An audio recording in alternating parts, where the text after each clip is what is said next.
Hi, my name is Robert Clark. I'm a health and physical education teacher at Dover High School. This is year 16 for me. Um, I also coach two sports here in the fall. I coach boys JV soccer, and my current season right now in the spring is golf.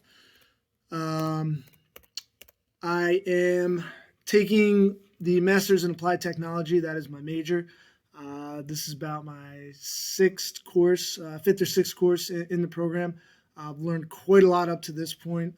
This course actually seems pretty interesting to me in regards to the legal and the ethical side of utilizing all these technology tools.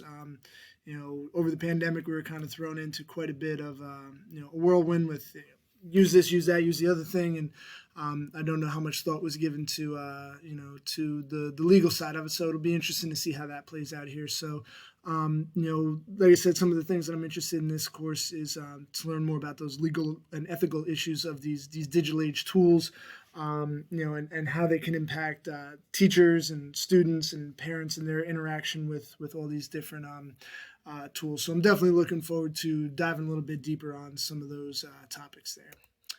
Some other interesting facts about me is I enjoy reading, traveling, avid golfer, big baseball fan. Hopefully, MLB and the MLBPA can get their act together here and give us a season without canceling any more games. But so that's me. I look forward to working with all of you here in this course and learning something new.